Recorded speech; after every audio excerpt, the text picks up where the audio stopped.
Okay, so today I want to talk about a story that shaped an era, created a cult-like fan base, and left one of the biggest what-if questions in our culture.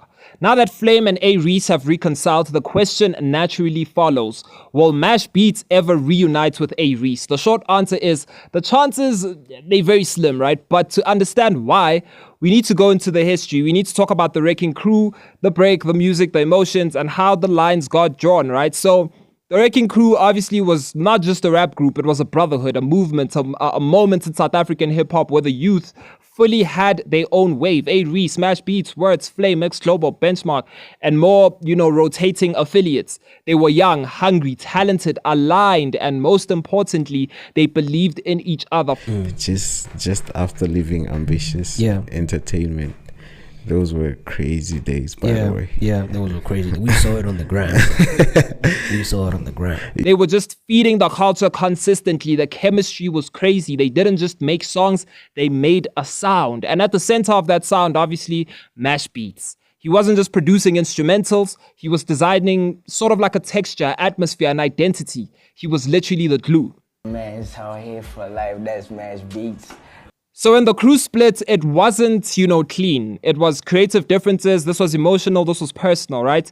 Because when you build something like that together, the expectation is obviously loyalty. So when things went wrong, it felt like betrayal.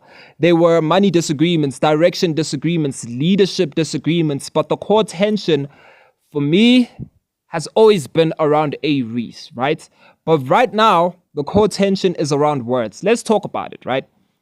And people don't talk about this enough. So Words was close to A-Reece. They were almost like, brothers in the crew dynamic, right? So when the fallout happened, it cut, deep on both sides. And I'm talking about the fallout of A-Reece and Words, right? And when MashBeatz continued working with Words, he was indirectly, kind of choosing a side. Because if you guys remember, the same way that Flame took a picture with A-Reece saying they cool, it's the same way there was a picture of MashBeatz and A-Reece saying they cool, but no music came after, right?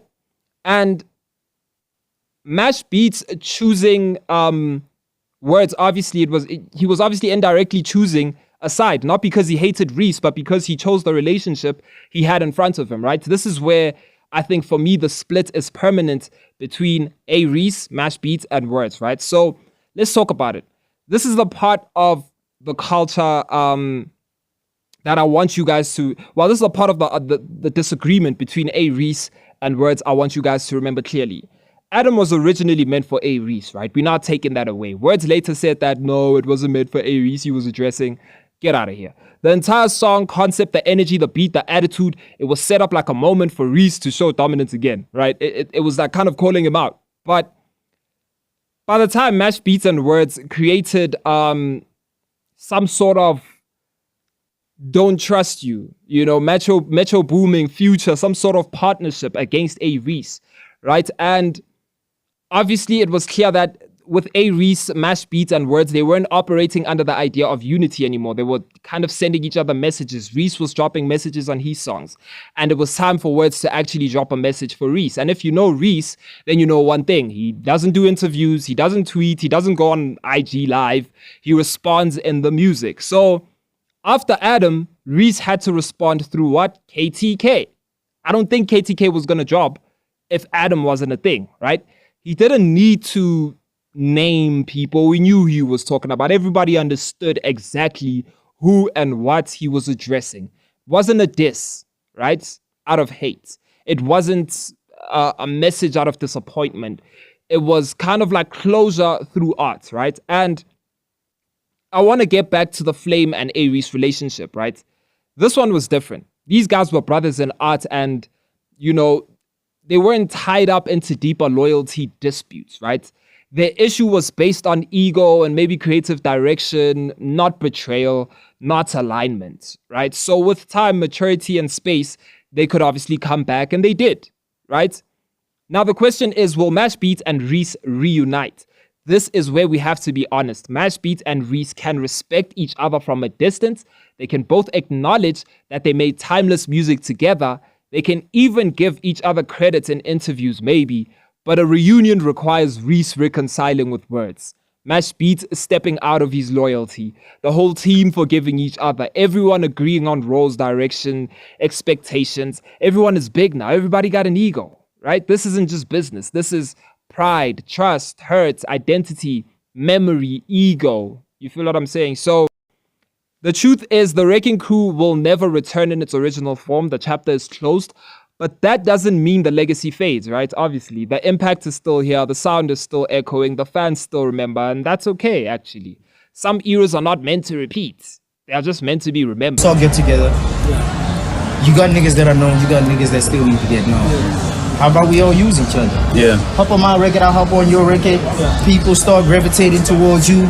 People that know me start, you create your own fan base, and then from there you do your own thing. But it was misrepresented at some point along the line, because a lot of niggas, bro, egos, pride, all that shit. So, but honestly, initially, bro, it wasn't even about, A-Reece is gonna sign everyone.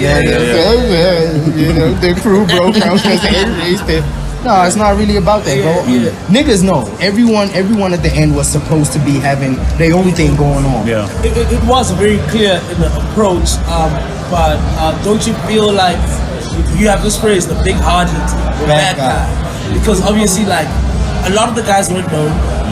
You really like share the light to everybody. Is that a thing that you ever regret? Like, I don't regret that shit. Yeah. Because in the midst of it, I was doing what I love. Yeah. I was making the music. And I will not sit here and lie and be like, man, I never really fucked with what we was doing now, bro. Like, we were really doing some fly music together, you know what I mean? We were doing some dope shit. Some pivotal shit, man. You know what I mean? So, for me, I don't regret it at all, bro. It's part of my story. It's part, which is why, hence, the big-hearted bad guy. Because it's like, I did what I did. I played my part when we were a crew. I did what I did on my end. Most definitely. But on the other end, it's like how people see it. You get a different narrative. Reece this, Reece that. So it's like, I got this big heart, but I'm seen as a bad guy. Bro, tell me. So fuck it, why not own it? Fuck it, I'm the big-hearted bad guy. Bro, Will MashBeatz and A-Reece ever reunite? Possibly, yes. Likely, nah.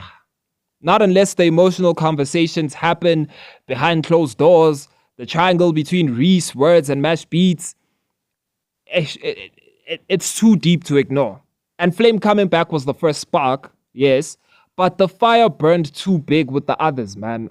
It's like, this is one of those hip-hop stories where the music was beautiful because the relationships were real, right? And because they were real, the break was real too.